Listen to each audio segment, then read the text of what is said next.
All right, guys, here's my outdoor unit. We'll pull this thing up. We'll set our new one down on top of a new pad. We'll do a new disconnect box and electrical whip there, and flush and pressure test the line set with the re-insulation of the line set. Possibly going to be looking at doing a mini split.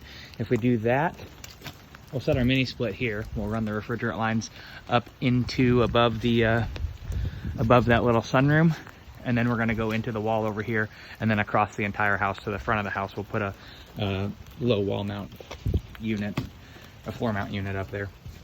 All my refrigerant lines will just get flushed and pressure tested. They run across, they follow the ductwork, and then they run across the basement ceiling over there to the outdoor unit.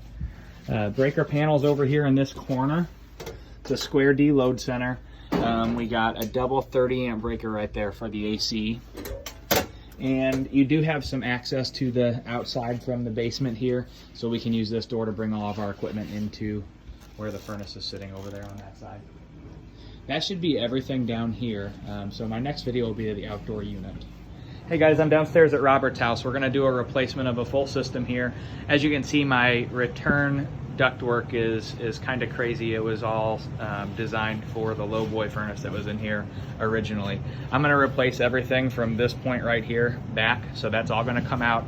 We're gonna put a boat in the ceiling from right here back to the back of the return drop. You can see the return split here, so part of this is panned off and it goes through the joist space. This piece of conduit here is going to come out, so we'll remove that right here at this light. We'll get a piece of BX and tie onto that, go up over this ductwork, and then we'll run that BX over to the light switch here that conduit was powering. And that gets that out of the way. So we'll put a new boat there. We'll do a new return drop. I'll leave it up to you guys whether or not you want to angle that one side of the return drop in and go down to the floor, or if you just want to center it there on this new boat that's in the ceiling. Supply is going to be fairly similar. We're going to do the same thing here.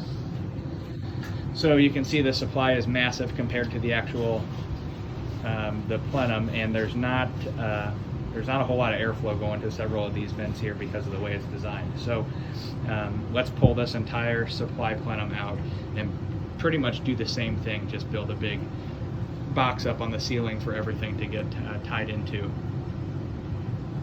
And then build back down into our furnace and coil. Return drop will come down out of the bottom of our new boat to the floor. We'll do a 5-inch media cabinet, which is going to help with the airflow.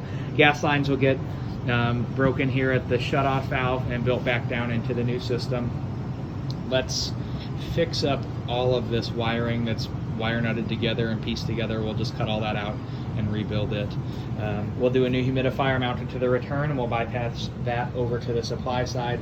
We got 4-inch flue pipe that comes out of the furnace, and it wraps around the back to a flue liner back here, and that flue liner's just got a Y on it. So let's put a it looks like a 5x4x3 swivel T will have to go in, and then we'll rebuild back down into the water heater. And see that plenum here, and